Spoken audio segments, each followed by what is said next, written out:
Said Muhammad itu sering ngutip beliau gini kan, Allahumma imanan ka imanil ajais ya Allah. Semoga iman saya menerima konsep engkau itu ka imanil ajais. Imannya wong wedok-wedok sing lugu.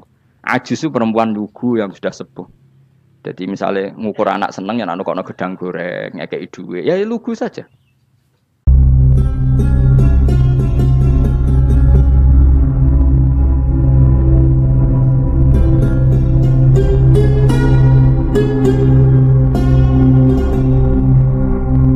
Pokoknya sing ora apal Quran lah, ibu-ibu apal. Yo syaratnya yo. Terus sing ora apal ibu-ibu apal kudu apal ayat iki. Paling gak yo apal maknane. Ya tak wacana sitok-sitok. Summa aurasna, manan kemudian saya kasihkan. Kasihkan karena anak dimanani waris itu kan kesane sing ngekeki mati. Ya dal Allah ora mungkin mati. Mulane Imam Suyuti urun atoina, manane aurasna iku atoina paring. Kok nak dimanani waris kesane kan yang memberi mati, padahal pangeran ra bakal mati. Ono Imam Suyuti. Cara aku niku wong Isra kabeh maksudnya ora ngono. Lane aurasna mek dekne diganti apa? Atoina. Ya agak ulama dadi ra roh karepe.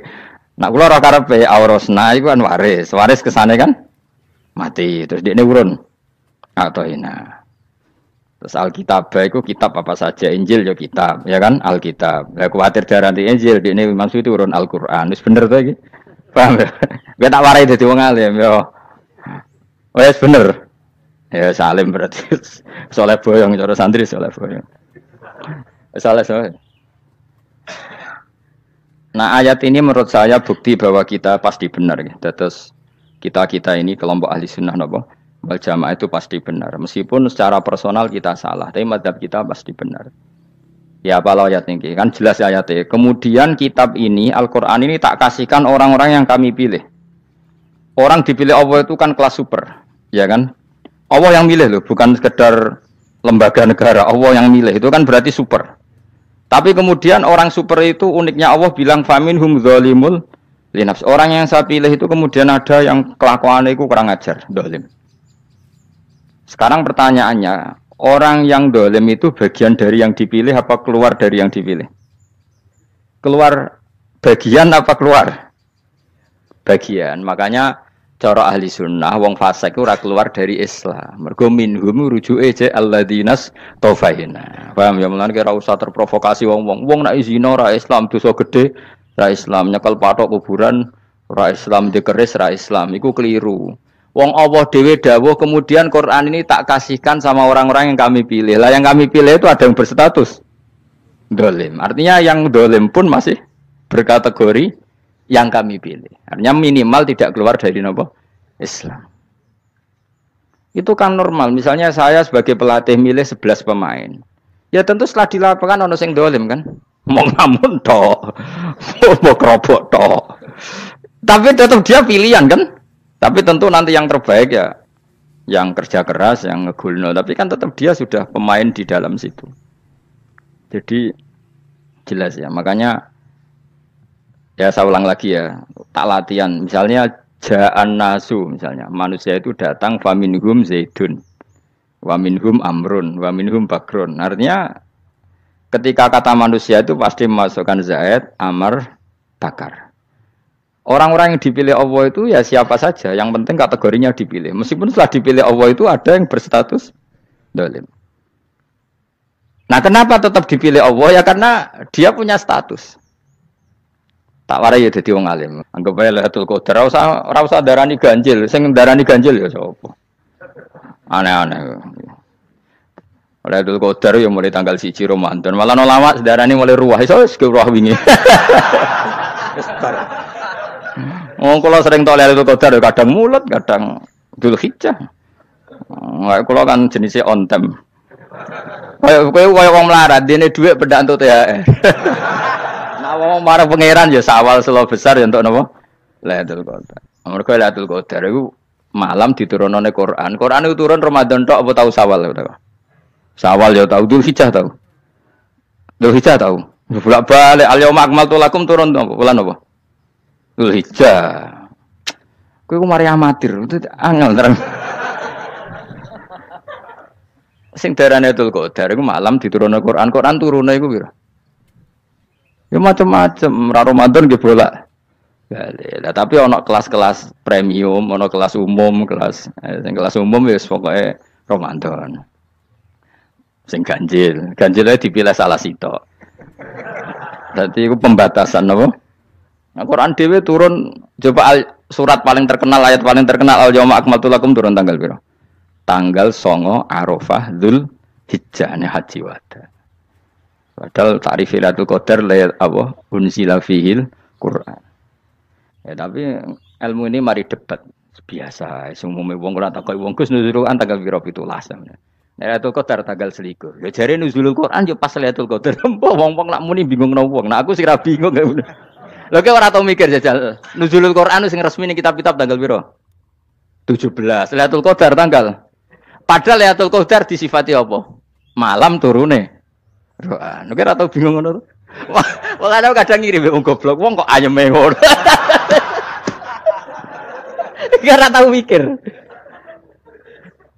Aku gumun goblok-goblok. Dadi ana ilmu paradok barang ya tenang, santai. Padahal ya tak bedhek ya. Nuzul Quran tanggal piro? Sing resmi cara kitab-kitab 17 Ramadan. Lailatul Qadar sing resmi 21 nganti 29. Terus Lailatul Qadar iku wulan apa? Wulan diturunkannya Al-Qur'an. Berarti tanggal piro? Bocah dijak pinter kurang. Ya kan inna anzalnahu fi lailatul qadar. Saya tak takok. Nuzul Quran tanggal piro? 17. Lailatul Qadar. Seliko. Terus Lailatul Qadar ku malam diturunkannya Al-Qur'an turun tanggal 17. Berarti Lailatul Qadar tanggal ada dik. Ora tau kalau yo gumer mek wong-wong. Ya kok penak weh.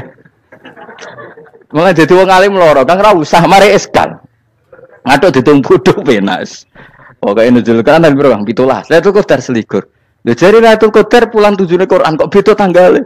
Kan gak tau ge mikir. Alhamdulillah. Panggilan. Lailatul Qadar tanggal piro? Saiki pinter. Tanggal piro, Bos? 17 berarti kelewat. Jadi ilmu itu kabeh bingung no kan. Ya biasa bingung. Mulane yang bodoh barokah. Barokah. Barokah. Kula cara ora dipilih pangeran nggih milih dadi wong bodoh, tapi wong pangeran milih kula dadi wong pinter dadi tak syukuri wae. Tapi kadang kula iri wong bodoh ku iri. Modele penak urip ngono. Santai. Ya saiki ya Lailatul Qadar ku sifatnya apa? Inna anzalnahu fi lail. Normalnya kan ainu nuzulil Quran jo ainu lailatul qadar. Berarti tanggal piro? Dorawade ta. Innalillahi wa inna ilaihi raji'un. Kita warai ilmu cara wong alim.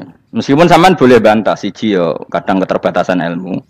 Nomor loro hasud, bantah kan sebab macam-macam.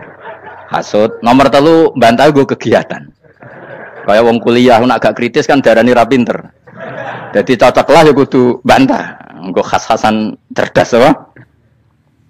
Nomor 4 bantahan itu sifatnya wong wedok. Menang kalah protes. Berarti kowe ora lanang berarti wedok, tukang protes wedok. Nomor 5 bantah itu berarti dia punya keiskalan tapi enggak bisa keluar dari keiskalan itu. Jadi problem Anda ditimbangkan ke saya, itu ya ora sopan. Problem-problemnya dhewe kok ditimbangkan ke saya. Begini terangno. Hukumnya Allah Ta'ala itu ada yang berstatus itu lugu. Lugu itu ya lugu ummi. Karena agama ini memang ummi. Ummi itu lugu. Sehingga agama ini tidak perlu diterangkan. Ngendikane Abu Hanifah, agama ini ketika datang, itu orang lugu. Lugu itu murni. Murni itu proporsional. Sehingga sifat ummi itu baik. Misalnya saya bilang gini, rumah awas kena keliru. Kalau kamu sholat itu batal kalau makan. Itu ukurannya 1 upo apa 1 piring? 1 upo kan? Itu sudah batal. Terus kalau saya bilang gini, Jong nak ono tamu gak imangan, itu 1 piring tak 1 upo. Ndak jawab ya. 1 piring. Orang iso misal, tak keimangan gue 1 upo. Nah, lalu Anda ditanya gini, lalu definisi makan itu apa? Memasukkan 1 piring ke mulut, apa 1 upo ke mulut? Dalam bab sholat, 1 upo ke mulut itu makan. Tapi dalam bab hormat tamu itu 1 piring. Setuju ya, tak warai pinter kayak. Ayo tak warai ya. Wes setuju ya. Wes pinter. Lo jawab wes pinter. Urung. Lailatul Qadar ya ngono. Misalnya Lailatul Qadar menjadi super karena ada sesuatu yang super turun yaitu Lailatul Quran. Jadi menjadi super karena yang turun adalah sesuatu yang super dan itu artinya tanggal. Loh, salah nih aku cek. Iku utek tanggal selikur kabeh sing ngaji ning ngene. Oh jelas inna anzalnahu fi lailatul qadar. Hurujuke ning ndi? Quran kan? Wa ma adraka ma lailatul qadar. Lailatul qadri khairum min alfi syahr. Makanya Lailatul Qadar itu ya bisa saja tanggal 1 kemarin sudah kelewat. Mbok entah ini jebelis baris dada. Atau mungkin Sa'ban.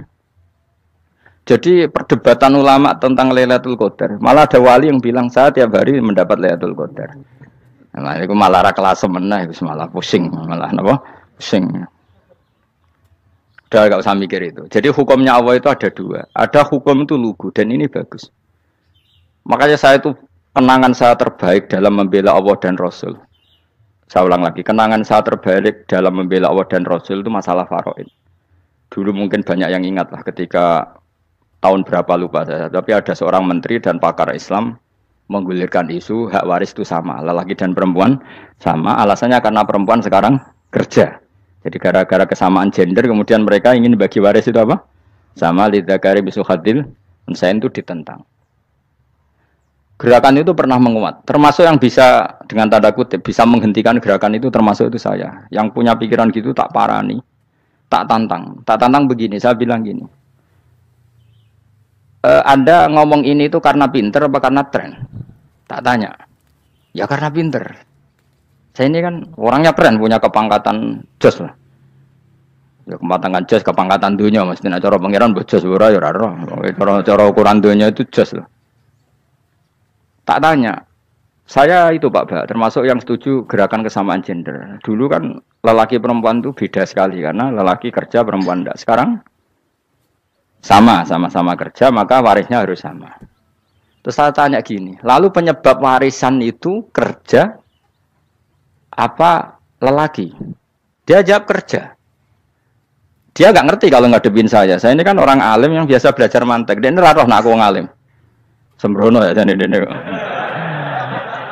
Ketika tak tanya gini, lalu misalnya saya punya anak, yang anak saya putri itu direktur BUMN atau direktur bank atau direktur PT besar. Kemudian anak lelaki saya idiot, goblok. Warisannya dikasihkan siapa? Kalau kerja adalah alasan dapat warisan, berarti anak saya perempuan itu yang dapat warisan dong. Anak saya lelaki kan idiot, nggak kerja. Lalu warisan itu berdasar prestasi apa empati? Kalau berdasar prestasi malah Anda ini aneh. Sudah kerja direktur BUMN hanya karena dia kerja, dia dapat warisan. Karena Anda bilang asbabul irsi adalah kerja. Kalau saya bilang karena empati, saya juga gak fair. Yang kerja juga butuh modal gak saya warisi, tapi yang idiot tak warisi karena warisan berdasar empati. Lalu Anda milih mana? Bingung deh. Sampai dia ikrar, saya belum pernah mendapat perlawanan seperti ini. Karena Anda ngomong sama orang-orang goblok, kata saya. Terus saya bilang, saya ini ngaji Wahab, khatam berkali-kali. Anda mungkin baca kitab Wahab itu hanya terjemah. Maka menurut Islam, yang menjadi hak waris itu sebabnya zukurah wal unasah. Kelelakian menjadi dapat 2 bagian, keperempuanan menjadi 1 bagian. Dan itu Islam tidak mau urusan dengan prestasi maupun empati. Mujarrodul zukurah dan mujarrodul unusah. Sehingga dengan seperti ini tuh Islam nggak ribet. Coba kalau kamu pakai ilatul hukmi, pakai cara berpikir logika, malah ruwet. Karena tadi, kalau kesamaan gender itu karena perempuan kerja, lalu misalnya yang lelaki idiot misalnya atau pengangguran, warisan kamu kasihkan siapa? Kalau kerja itu menjadi alasan hukum, kamu kasihkan yang perempuan kan? Aneh nggak? Yang sudah kerja malah kamu kasih warisan yang nganggur? Enggak. Berarti berdasar prestasi atau berdasar empati. Kalau kamu dapat warisan, idiot dulu dong. Idiot dulu, goblok dulu, kecelakaan dulu, baru dapat warisan karena dapat empati. Yang sudah PNS nggak perlu dapat warisan karena sudah juga ruwet. Fikih seperti ini ruwet nggak? Ruwet. Nah, kata Imam Haromen gurunya Ghazali, agama itu kadang dinuna dinul ajais. Kita ikut yang lugu saja. Allah bilang lelaki dapat 2 bagian dari perempuan, ya lelaki ya yang punya alat kelamin, penis. Perempuan yang punya farji, ya sudah gitu aja, gak usah ruwet-ruwet. Kenapa begitu? Ya sudah seperti itu. Nanti lama-lama gini kalau diterusin.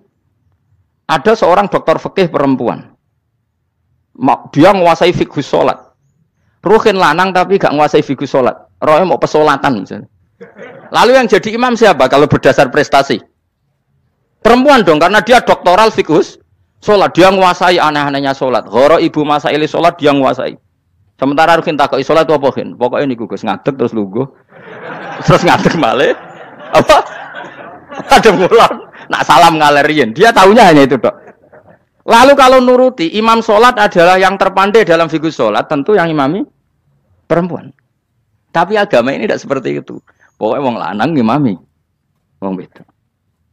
Jadi makanya kata Imam Haromen, dinuna dinul ajais. Sampai Said Muhammad itu sering ngutip beliau gini kan, Allahumma imanan ka imanil ajais. Ya Allah, semoga iman saya menerima konsep engkau itu ka imanil ajais. Imannya wong wedok-wedok sing lugu.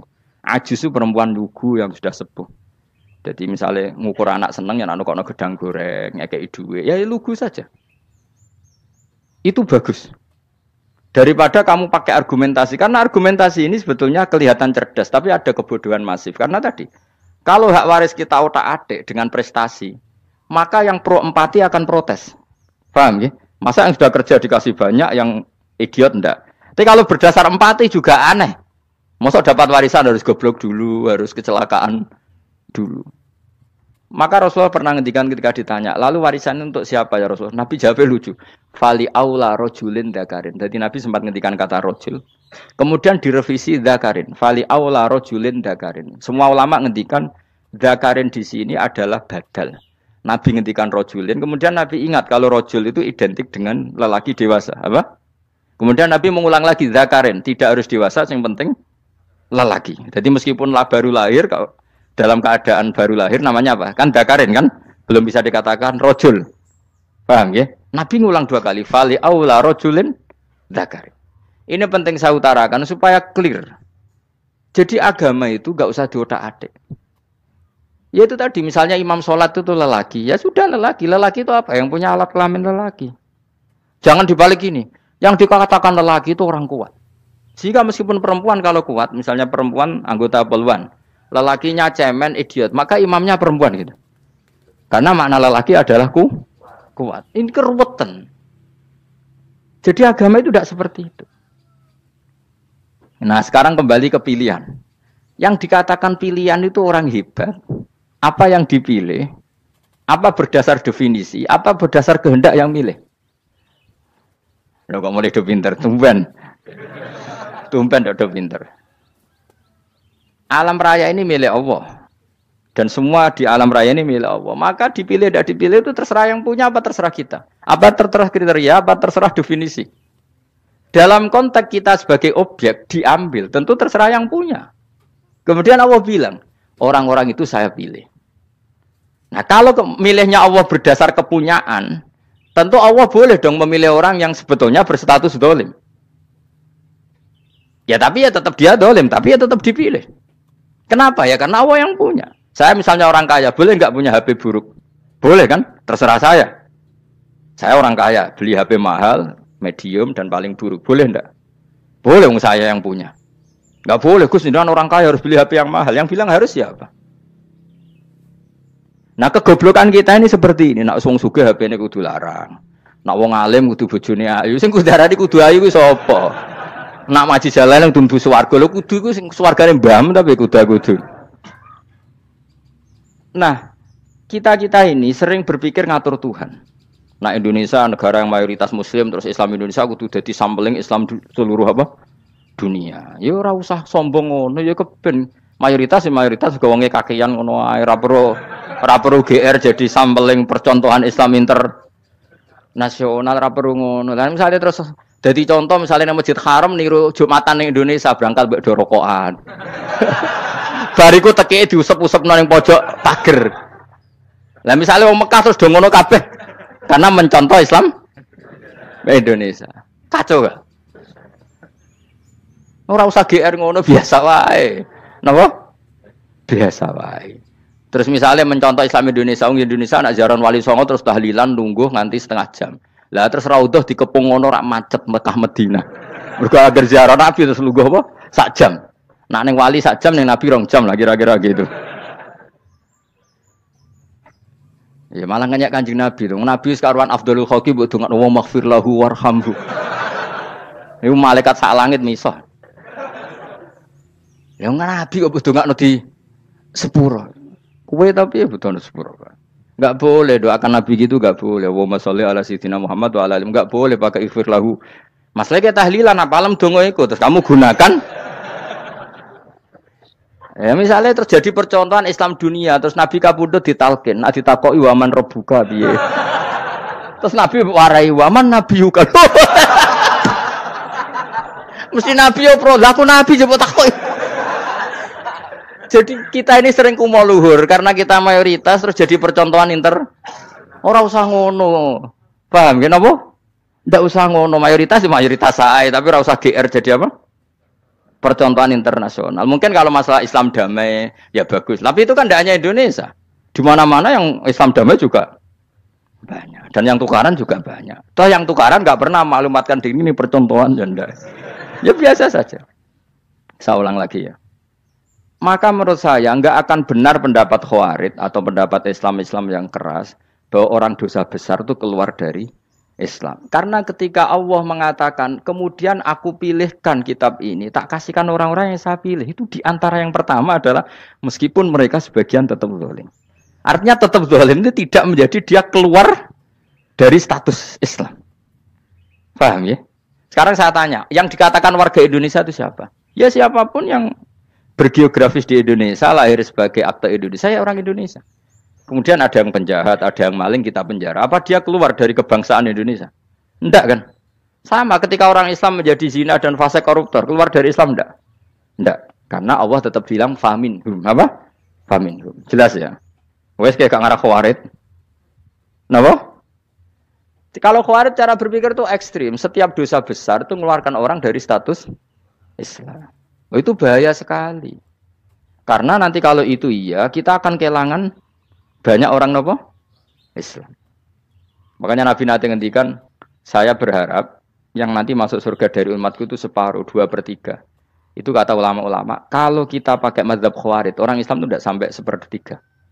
Karena banyak yang keluar dari Islam. Duwe keris gak Islam, duwe akeh ra Islam. Nglakoni jimat gak Islam, nyekel patok gak Islam, dosa gede gak Islam, korupsi gak Islam. Terlalu banyak yang kita usir dari Islam. Lalu kita ngusir atas nama apa? Coba. Kalau atas nama Tuhan, kamu tidak Tuhan. Atas nama wakil Tuhan, Tuhan tidak pernah mewakilkan ke Anda. Orang-orang mandate. Yang kita tahu dari Quran ya ayat ini, tsumma awrasnal kitabal ladzina astafaina min ibadina. Kemudian kitab ini tak kasihkan orang-orang yang saya pilih. Dan orang yang saya pilih itu faminhum zalimul li nafsi. Dan sebagian dari itu adalah orang zalim. Dan itu jelas bagian dari itu. Artinya keluar apa masuk? Keluar apa masuk? Masuk. Meskipun ya yang zalim tetap berstatus zalim. Kayak warga Indonesia, ini semua warga Indonesia. Paham ya? Yang maling ya tetap warga Indonesia. Meskipun ya tetap maling. Jelas ya? Tenan to ora gitu. Makanya ahli sunnah itu pendapatnya falam nukafir mu'minan bil wisri. Kita tidak akan mengkafirkan orang mukmin hanya karena melakukan dosa. Kenapa ya? Karena Allah bilang faminhum setengah sangking itu masuk bagian. Dan itu luar biasanya Allah disebut istofaina. Tetap orang-orang pilihan. Maka ini penting saya utarakan supaya kita ini tidak sok-sokan. Terus yang zalimul li nafsi pun potensi dimaafkan sama Allah. Asal dia tobat, dan tobat itu sama Allah nggak ada batasnya. Malam yughur sampai apa? Nafas apa? Terakhir. Dan kadang orang itu sebetulnya nggak niat tobat, cuma ada perilaku tertentu sing dadian Allah itu simpati. Itu juga banyak yang diterima tobatnya Allah. Makanya kata ulama-ulama itu, istighfar itu tidak syarat diampuni. Yang menjadi orang terampuni itu kehendak Allah. Istighfar itu bagian kecil dari syarat-syarat itu. Bisa saja orang tanpa istighfar tapi diampuni Allah. Misalnya Allah dawuh wa yaghfiru ma duna dzalika limay yasha. Itu bukan limay yastaghfir tapi limay yasha. Contoh masyhur kan, kamu pernah dengar kan ada orang nakal itu, mau misah itu ya kira-kira lonte atau apalah. Dia datang, pulang, ketika melihat anjing ngeleti pasir, dia berpikir ini kehausan kayak saya. Kemudian dia turun ke sungai, memberi minum anjing itu, kemudian Allah memaafkan dia karena itu. Pas itu di semua hadis riwayatnya dia tidak pernah istighfar. Lalu punya perilaku yang menjadikan dia diampun. Banyak enggak seperti itu? Banyak, makanya wa yaghfiru ma duna dzalika liman yasha. Mayasa itu ya yang digedaki Allah. Bisa saja kalian ini sering istighfar tapi enggak dimaafkan Allah. Tapi delala punya satu perilaku yang cara Allah itu penting, kemudian dimaafkan. Kayak Saharatu Fir'aun itu dia tidak pernah istighfar, tukang sihir Fir'aun. Dia diampuni Allah dikasih iman tuh gara-gara jadi wong Jogja. Wis ngono tok. Jadi pas mau duel adu sihir.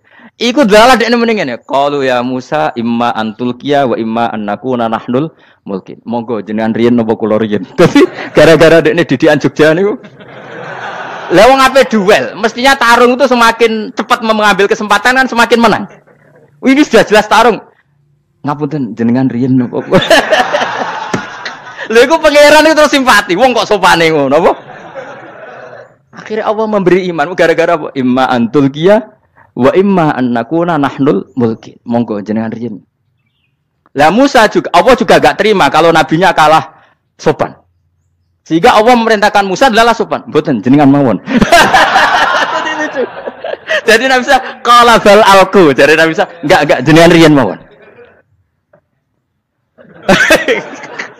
Jadi coba itu kan unik. Dia tidak ingin diampuni Allah, tapi adalah dia sebenarnya satu perilaku yang menjadikan Allah itu simpati, yaitu kesopanan dia dengan Nabi Musa. Imma antulqiya wa imma annakuna nahnul. Nabi Musa juga bilang qala bal alqu monggo jenengan riyen mawon. Akhirnya sakar nggih nak ngoten. Makanya Fir'aun itu mangkelnya bukan main. Ketika pertunjukan itu akhirnya kan Saharatu Fir'aun kan kalah. Setelah kalah langsung iman. Maka kata Fir'aun, ini jelas Musa itu guru kamu. Cuma pura-pura saja kamu pro saya. Lah buktinya apa? Jare buktinya tadi monggo-monggonan gitu. Makanya Fir'aun bilang innahu lakabirukumul ladzi 'allamakumus sihr. Wah, iku mesti Musa iku gurumu. Padahal ya gak kenal sama sekali. Cuma gara-gara monggo-monggonan tadi itu akhirnya terus pikirannya Fir'aun. Wah, mesti wis kenal suwi mau gayane tok. Mergo gara-gara monggo jenengan riyen. Mboten monggo jenengan. Jadi makanya sampean jangan putus asa. Makanya keliru sekali kalau kita bilang diampuni Allah nunggu istighfar. Enggak. Tentu istighfar penting, kita sepakat. Istighfar itu penting, kita sepakat. Tapi itu tidak satu cara-caranya Allah untuk orang bisa diampuni. Nabi misalnya ngendikan ana wa kafilul yatim kahateni fil jannah. Coba. Orang sering istighfar sama kafilul yatim, kira-kira surganya cepat mana? Cepat kafilul yatim meskipun enggak istighfar. Kalau istighfar terus tapi medit ra karuan. Tak jamin pun rokok alamatnya medit jelas nih rokok aku roh. Wis jelas. Al-bakhil itu qoribun minan nar, jelas alamatnya deket-deket situ lah. Paham ya? Wis jelas as-sakhi qoribun minallah, qoribun minan nas, baidun minan nar. Nah al-bakhil baidun minallah, baidun minal jannah, qoribun minan nar. Jadi wong medit itu ya deket-deket situ alamatnya sudah jelas deket-deket dengan neraka. Ana wa kafilul yatim kahateni fil. Berapa? Apa semua yang dimaafkan Allah Nabi nyebut syaratnya istighfar? Kebanyakan malah enggak. Orang alim misalnya. Makanya orang alim kalau jarang istighfar kamu enggak usah iri. Orang alim tuh mulang tok. Itu langit bumi mintakan ampun. Wa innal alima lastaghfiru lahu man fis samawati wa man fil ard. Hatta khitan fil bahr. Orang alim itu otomatis dimintakan maaf oleh langit dan bumi sampai iwak ning laut. Mulane jendur aku sebab jarang istighfar. Aku sing istighfar is akeh sembrono. Langit bumi no. Mulane kula nu jarang istighfar bukan karena saya sombong, memanfaatkan istighfar mereka, no? Dan saya yakin itu lebih mandi timbang istighfar saya. Ngon koman fis samawati nglebokno Jibril, Mikail. Orang-orang keren no? Makhluk-makhluk no? Keren. Saya baru cari hadis yang wa innal muta'allim sing ijek belajar tapi belum ketemu. Nanti kalau ketemu tak kasih tahu apa? Karena hadisnya yang saya baca masih wa innal alim apa? Orang alim jadi agak ketat. Nah, nanti kalau sudah ketemu wa innal muta'allima. Wah, nanti dicari. Tapi pasti palsu kalau ada itu. Karena semua tagnya itu apa? Alim. Atau ya kamu alim dibanding yang di bawahnya. Ya semoga itu masuk apa? Jadi dibanding orang Papua kan harus alim. Saya ulang lagi, ini penting sekali. Jadi latihlah jangan punya gerakan takfiri orang lain dianggap kafir, orang lain dianggap kafir karena Allah tidak pernah mengusir hambanya. Meskipun apapun salah dia, kata Allah tetap faminhum. Apa? Faminhum. Hum itu rujuknya ke yang depan. Jadi termasuk orang-orang yang saya pilih adalah faminhum zalimul li nafsi. Tetap dia di arena itu. Nisbatnya Islam ya tetap di area Islam itu. Meskipun yang ya kayak warga Indonesia coba. Warga Indonesia itu siapa? Yang terlahir di Indonesia dan berKTP berkartu keluarga Indonesia sudah. Nanti tentu yang bajingan tetap bajingan, yang koruptor tetap koruptor. Tapi menjadi warga Indonesia terus keluar dari warga Indonesia. Tetap warga Indonesia. Kira-kira seperti itulah analoginya. Tetap istofaina, tapi tetap berstatus faminhum dalim. Tapi rujuknya kan tetap faminhum ikut setengah sangking alladzina tofaina. Mulane ngaji sing tenanan. Kowe ora usah anut khawarit. Khawarit ku opo ngamukan. Sidik-sidik wong liya salah itu apa-apaan. Loh saya juga mangkel be wong dolim. Semua orang soleh mangkel be wong dolim. Tapi ya dihukum saja. Misalnya dalam Islam ada kisos, ada ada hadul qadzaf, hadus sariko. Ya hukuman saja. Tapi hukuman itu tidak bisa menghilangkan status. Ya, ngoten mawon. Assalamualaikum warahmatullahi wabarakatuh.